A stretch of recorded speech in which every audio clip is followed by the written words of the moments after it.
Nutrition Depot, your fitness fuel. Welcome to Nutrition Depot Podcast. I'm Hanna Bacani and I will be your host for today's episode. The new resolution is good nutrition. Joining us today is Patrick Rubin, the founder of RWP Run Club, pandemic-born businessman, health and wellness influencer, triathlete, and is now a full-fledged running coach. Welcome. Hi, good day, guys. I'm never gonna get used to hearing that. As I said earlier, it's the first time I'm being introduced as ganun kahaba na nakasama yung triathlete and being a coach.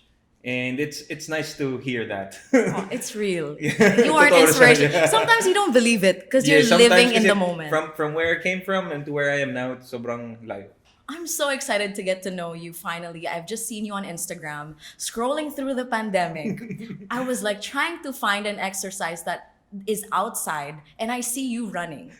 And to this day, 834 days later, I'm still running. You're still running.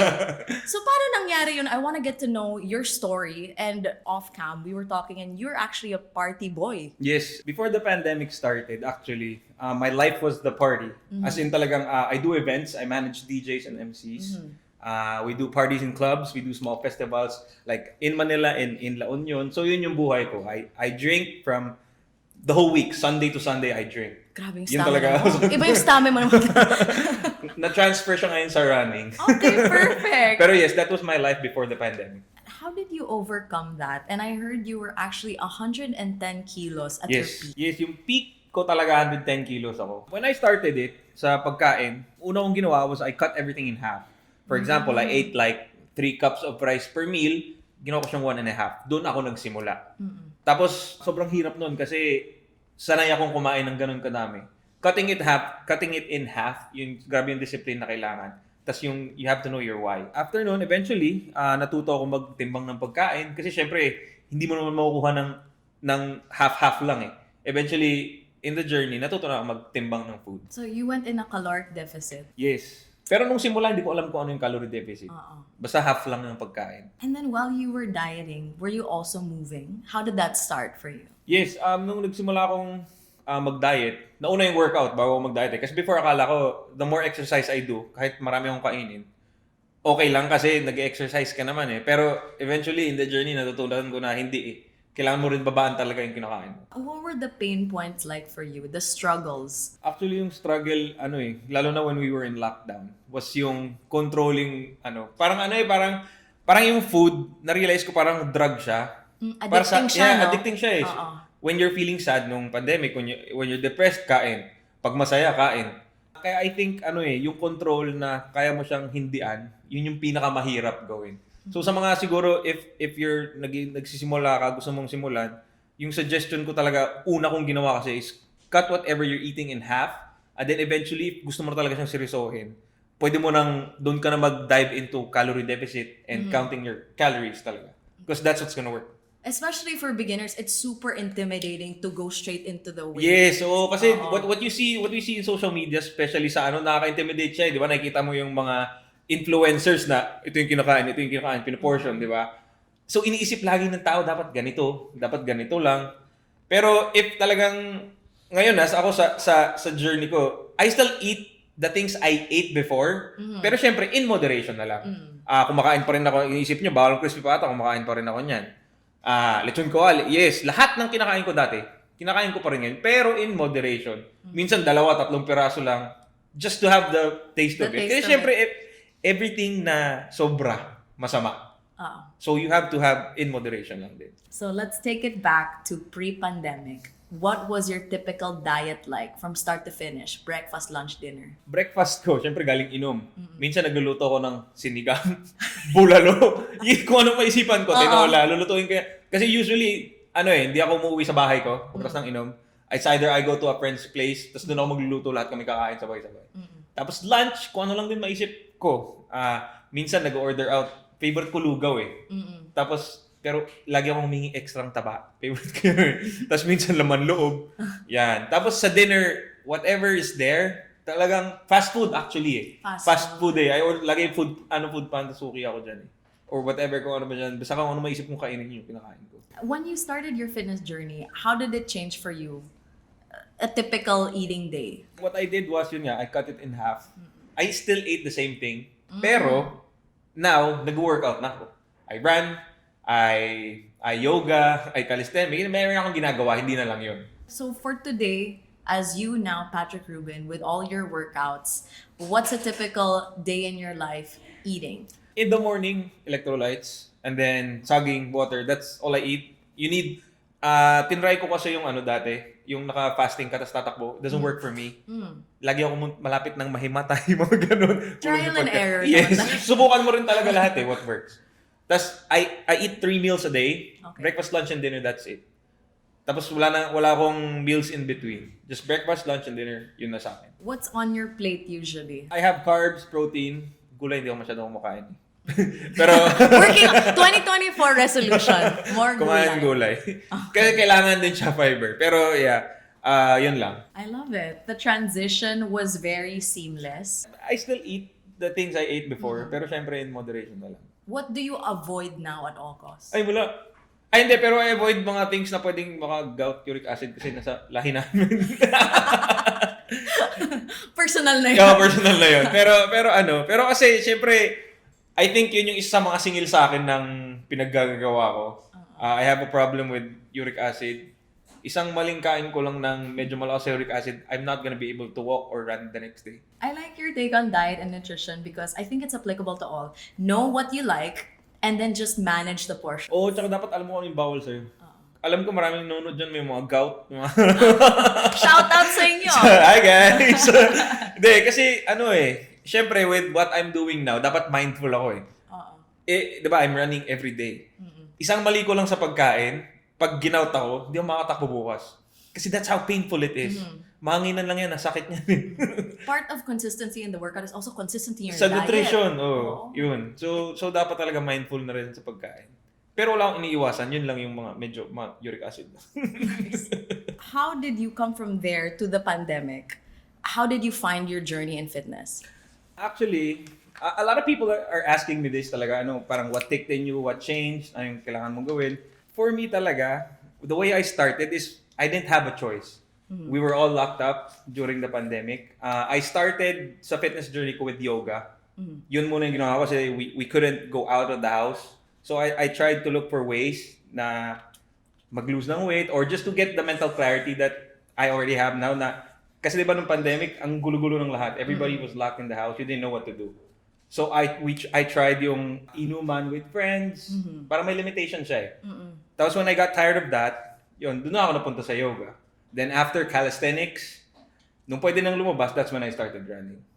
And it was just liberating. Yeah, sobrang, parang it's a whole new world na nabuksan siya para sa akin. What should be the mindset when you are starting out? Because I heard that you lost 30 kilos. Yeah, 35 kilos yung pinakamalaking na lose weight ko during this whole journey. How was it like? What type of mindset did you have then? Did you plan on losing weight? Actually, yes. Before, nung pinasok ko yung fitness, yun talaga yung initial goal ko was to lose weight. When the pandemic happened, siguro after 3 months, doon ko palang na-realize na I already had a problem physically. Kasi we had our checkups, tapos parang lahat ng blood chem ko came back. Sobrang sama niya. Wake up call ba?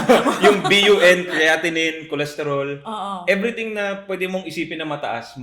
So borderline, pwede ako bigla na lang atakin sa puso one of these days. Tapos inom Yossi. So anytime pwede lang bumagsak bigla. So that's when nung nakita namin yung results na yun, that's when I realized na I had to do something. I think a lot of people can relate. Entering 2024, in December, we're all partying. We're all eating. Di ba? Kain. Yes. Kain, hanging out with family, of course, enjoying the times and starting the new year right and stronger than ever. So it's so nice to learn from you. For those that are starting their journey in 2024, how would you tell them to begin? First, you have to accept na there's something that you have to change. For me, yun nga, I didn't have a choice. Pero, through the journey, doon ko lang na-realize na may mali na sa akin Kasi once you learn na you have to change something, everything else will follow. Kasi if you're in denial, na hindi, meron akong feeling kasi before na feeling ko healthy ako. I could still play basketball. Yes. I could still jog a couple tapos pag umiinom ako, hindi ako naalasing. Yun yung ano ko yun yung Threshold ko. Parang after kong uminom ng umaga, hanggang umaga yung inuman, after nun, kaya ko pa mag-function I could still work. So, yung thinking ko nun, parang healthy ako, kaya ko to Pero pag nasampal ka ng reality doon mo ma-realize na kailangan mo magbago. And when you realize that you need to change, everything else will follow. So what are those steps that to start off? For example, if I wanted to start running, how would I want to begin? If you want, sa running, laging question yan how would I start? The easiest answer is, lagi ko sinasabi, you just have to go out and do it. Kasi there's a lot of, ang daming mga misconceptions about running. Like it's gonna, if sobrang laki mo, masisira yung tuhod mo, you just go out and just try it.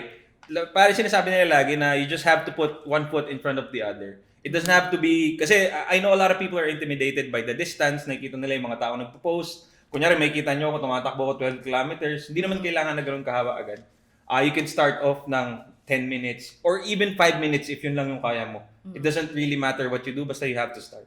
And that just started with you wanting to lose weight, and now here you are, still consistent. Yes, consistent. And that's what really... Tuloy-tuloy. Tuloy-tuloy talaga. I'm That's the at day secret 834 na ngayon. Wow. Of days of running. Wow. Meron ako mga followers na nag-start sila, tumigil, tapos pagbalik nila sa social media, nandun pa rin ako. Come back. Sabi ko, okay lang naman, pwede na tuloy ulit. I always say that life is an ultra marathon. Diba? Yes, It never ends. Wala, it never ends. Tuloy-tuloy lang talaga siya. Breaks, and in fitness, there's always time to try something new and explore. So, I wanted to recap in 2023. What was your main goal then? Kasi post-pandemic na yun. Actually, I'll be honest, nung coming in 2023, wala akong fitness goals. Kasi feeling ko nung bago pumasok in 2023, I was at my peak fitness. Kasi nag-triathlon ako.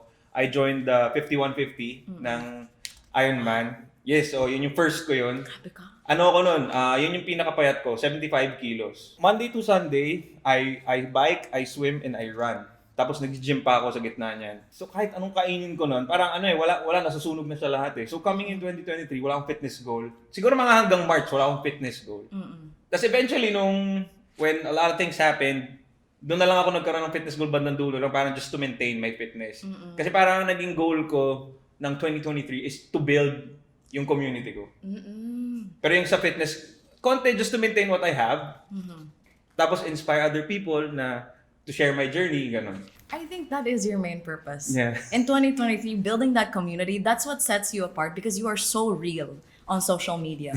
And exactly how you meet him face to face is how he is. Exactly. Sobrang unfiltered. Yeah, so kasi, I think the easiest way to get people engaged is for them to relate sa'yo. Kasi if maglalagay ka ng facade na ito ako sa social media, tapos may kilala ka nila sa totoong buhay na sobrang magkaibang tao, ayoko magkaroon ng ganon. Kasi ganon na yung buhay ko dati. Like with partying. Yeah. Tapos pag uwi ko sa bahay, ang bait-bait kong bata. Parang you put up a front, ganon. So kung ano yung nakikita nyo sa akin sa social media, sa cellphone nyo, pag nakita nyo ako sa personal, same lang din. Yeah. I don't put up, wala akong pinuput up na walls. What you see is what you get. Yeah. Mas grabe pa minsan. No, but I think that's what makes your fitness journey so special too, is that you built a running community. Yes. So RWP, let's talk a little bit more about that. How did you start that community? I started RWP, yung talagang I got serious to it nitong March lang. March of 2023. I was in LA April pala. Nung March, I was in LA. I did the LA Marathon. Tapos when I joined the shakeout run ng Koreatown Run Club, nung nandun ako, sabi ko sa sarili ko, when I saw that community, gusto ko may ganito rin sa Philippines. I wasn't aware pa that time if mayroong mga running community sa Pilipinas. Kasi nung before I started the community, parang lone runner lang ako Parang ako lang mag-isa gagawa nito. Tapos nung nakita ko yun sa LA, sabi ko gusto ko ng ganito sa Pilipinas. And I think that's one of the things that kept you consistent too, the running community. Yes. So for that community and your own personal fitness, what are you most looking forward to in 2024? What's your goal there? Ang goal ko ngayon 2024 sa fitness, I don't know if you guys know Nick Bear. He's an hybrid athlete. In my physique and sa fitness ko, gusto ko maging ganun. Kasi di ba lagi ang stigma na pag you're bodybuilding or you're wala kang fitness, cardio, pero si Nick Bear kasi, he has, parang binasura niya lahat yun. He joins, nagsasali siya ng mga bodybuilding competition, tapos he could run a 2:45 marathon. That's unheard of. I need to Google this guy. Yeah, you need to look for Nick Bear if you want inspiration, lalo na sa mga nag-bodybuilding dyan. Check out Nick Bear. Okay. Sobrang laking tao niya. He joins, bodybuilding competition, and he could run a 2:45 marathon. Wow. So I think, ayoko naman sobrang laking, pero I just want to be a hybrid athlete. Yun yung gusto ko ngayon. So you also do weightlifting? Yes. What's your split like in a week? In a week, I go to the gym 4 times a week. Okay. Tapos I run every day. Wow. Yes. So what type of split? Upper, lower type of? Ngayon kasi I go to F45. Doon ako nag-gym. So kung ano man yung bigay nilang workout, yun nila yung ginagawa. I like that. Pero I think this year I need to be more specific with what workouts I do. Specific. Sports specific na talaga. Kasi parang parang ngayon, whatever goes lang, game na ako doon. You're game for anything. Yeah, I anything. think you're that type of person. I'm that type of person. G lang. Hanggat kaya ko pa, sige. But are you always like that? Like, are there days where I don't feel like getting up today? Oo naman. Especially sa running every day. There are a lot of days na I'm more demotivated and ayokong tumakbo. Okay. Kaysa sa araw na motivated. Thank you so much for saying that. Kasi parang hindi ko na kaya. Hindi. Nabubombard na. Hindi kasi kasi parang people think na nakakita sa social media ko na araw-araw akong ganado. Pero kasi in the middle of the video nyo na yung nakikita Yung talagang struggle is yung pagkagising. Kasi I wake up at 3 a.m. Nagigising na ako ng 3 kasi I sleep early. Parang 8 pa lang nakahiga na ako. Tapos yung pagising sa umaga, takbo na naman. Yun yung iniisip ko lagi Kung sa mga nanonood sa inyo dyan, mas marami pa yung araw na demotivated ako kaysa sa motivated ako. Ang nagpapatakbo sa akin, discipline. Yun na lang. Parang yung katawan ko, for example, gising ako 3, di ba? Mumuni-muni ako. Ang gagawin ko, yung katawan ko umiinit na mag-isa. Parang, magpa 5 o'clock na tumakbo na. Ganon. Kaya gano'n na siya So, instinctive na siya. Kasi siguro sa sobrang tagal ko na siyang ginagawa. How long did it take you to get to that habit as a beginner? Siguro 6 months. Ang tagal. Tagal talaga. Ang pinakamahirap yung first 3 months. Sobrang hirap. Kasi dyan papasok yung sobrang sakit ng katawan. Lahat ng parts ng katawan ko sumasakit talaga, lalo sa araw-araw na takbo. Kasi when I started running, I was 110 kilos. Gusto nyo ba makita ng Sige picture nga, patingin nga. Nung 110 kilos pa Ako, imagination Niredy ko talaga lang. to Wait lang Ito ako nung 110 kilos. Wow! Ang maganda yung angle na yan. yan lang ako nung I was 110 kilos when I started running. Nung sinimulan ko nga yung takbo actually, akala ko kasi, yung kaya kong gawin before, nung mga high school, college ako, kasi born natural athlete ako I did taekwondo, I did basketball.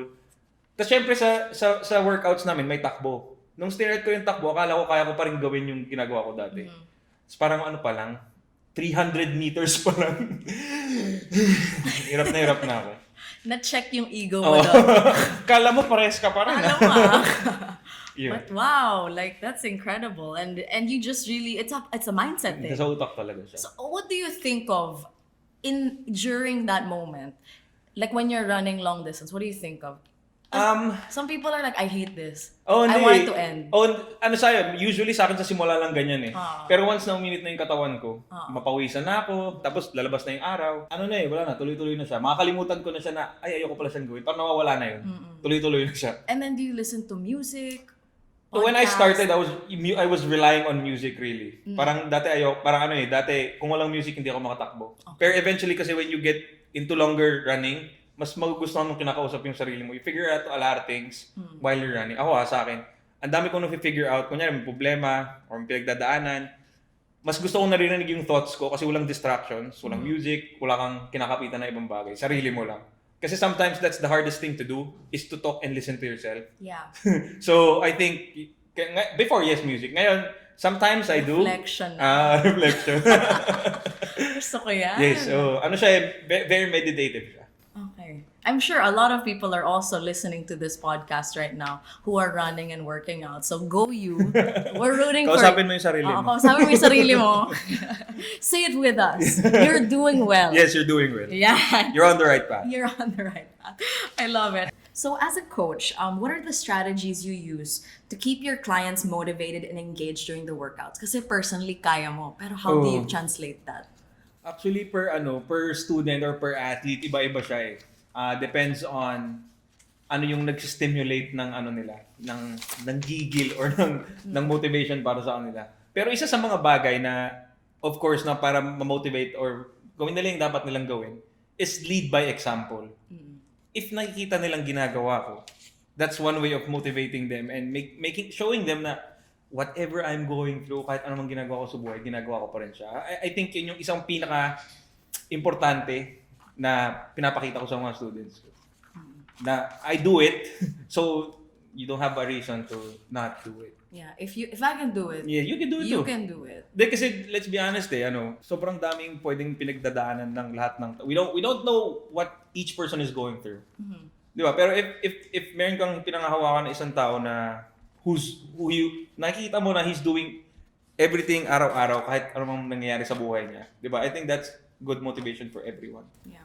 Lead by example. Lead by example. And in those days where you're really lazy, how do you wake yourself up? Ang isa sa mga pinaka nakakatulong sa akin yung parang talagang sobrang tamad. Ayaw na talagang kumilos ng katawan ko. Ito na yung hindi ko talaga kaya. Ito talaga yung ayaw ko na. Yung ang sakit na ng lahat. Pre-workout. Ako rin. Isa yan sa kasi syempre pag ininom mo siya, manginginig na yung buong katawan mo. Tapos wala ka nang ibang choice kundi gumalaw. Yeah, and I always get from Nutrition Depot. Same. there's a wide variety that we can choose of brands from. that you can choose from. Yeah. Pero ako, ang ginagamit ko from Nutrition Depot is Redcon. Isa yun sa mga pinaka talagang nagigising yung dewa ko. Check nyo. Check.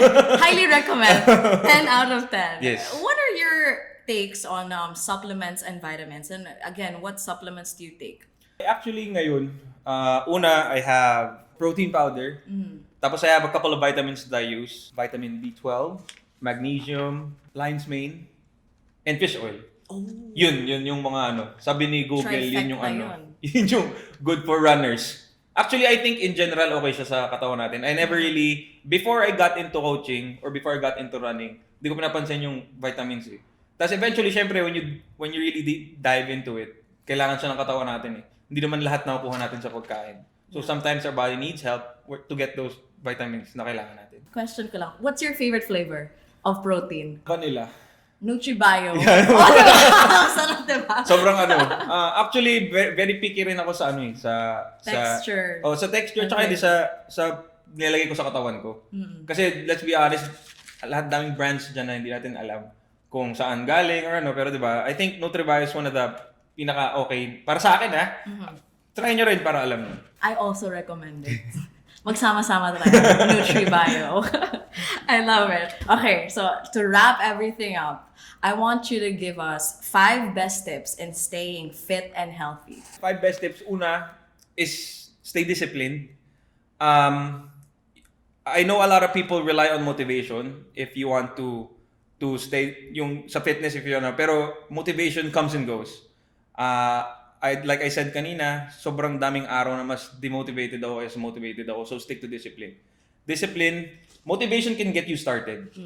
Pero discipline will take you where you need to go. The days na you're going through something, it's raining, or kahit ano pa yan, discipline will take you there. Tapos pangalawa, stay consistent. Sige, disiplinado ko na nagawin siya. Ngayon, kailangan mo maging consistent. Ako, ang kinakapitan ko when everything else really doesn't work already, I think of the people na nanonood sa akin sa social media. Kasi there are some community. Yung community. Kasi syempre, I've been running for 800 plus days already. And some people are looking at me every day na nag-aantay na magpo-post kaya to. Kasi minsan, pwedeng ikaw lang yung inaabangan nila. Pag bumitaw to, bibitaw na rin ako. So I think that's what keeps me going din, yung consistency.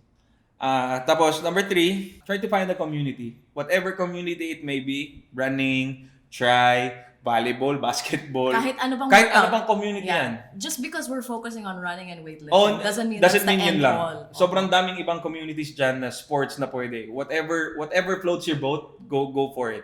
Hindi naman porket yun lang yung pinag-uusapan namin, is yun na yun. Sobrang daming pwedeng gawin dyan. Pero having a community will push you sa talagang limits mo and you can meron kang accountability. Kasi 'di ba, hanapin ka nila, nasaan ka na? 'Di ba kasi pag mag-isa ka Hindi pa lang. nagpo-post yun. Hindi ka pa nagpo-post ng 2 Yeah, days, ha? Tapos, I think fourth, nutrition. Uh-huh. You can do all the sports you want. Pwede mong gawin everything ng kung anong pwede mong gawin. Pero if you're not doing it right sa nutrition, nothing will happen. Yeah. Nothing will follow. So, and lastly, ano bang last na advice to stay I think you have to want to do it. Yun yung I think, kasi kung ayaw mo rin siya, hindi talaga buo yung loob mo, na gusto mo siyang gawin, lahat yun walang mangyayari. You have to want it. Pero, ang advice ko rin, kunyari, hindi mo talaga siya gusto. Try to fake it na gusto mo siya. Oo. And then eventually, when you keep on doing it, to be disciplined, you stay consistent, and then you have a community, yung pag-fake mo sa kanya magiging totoo. Totoo yung fake it till you make it. Para sa akin, totoo ha. A lot of people are saying na, wag, don't fake it till you make it. Pero para sa akin, that's how it starts eh. Kasi there are days na ayaw mo siyang gawin. Pero if you try to make yourself feel, kasi syempre what you think, yung susundin ng katawan mo eh. So, do it, kahit mahirap siya, whatever you're going through, gawin mo siya, eventually you'll love it. Yun yung nangyari sa akin sa running. I totally agree with you. And when I was starting my fitness journey, I was like trying to imbibe na ako to. I'm this person. Like I am my favorite fitness girly. And then through time, parang naging ako na rin. Yun, gano'n naman kasi dapat talaga eh. You should be your number one fan. Di ba? Dapat nakikita mo yung sarili mo doon eh. If not kasi, wala rin mangyayari. Yeah. And you are such an inspiration. Thank you. And I love how disciplined you are. I love the word that you are spreading online. So thank you for choosing Nutrition Depot as your first ever podcast. Yeah, first ever podcast actually. Thank you for having me. Yeah, thank you. How can we follow you online? Lahat ng social media ko, just look for Patrick Rubin. Patrick Rubin, Instagram, TikTok, Facebook, Patrick Rubin. Search nyo, you'll find me there. Thank you so much. Thank you. Thanks, everybody. And thank you for joining us for this episode of Nutrition Depot. Hi, I'm Patrick Rubin, founder of RWP Run Club. And I'm inviting you to watch this episode of Nutrition Depot podcast and all social media platforms. Run for you, run with me, run with Pat. Let's go. Thank you so much for joining us in today's episode of Nutrition Depot podcast. Check out our next episode for more tips and tricks on nutrition and fitness. Nutrition Depot, your fitness fuel.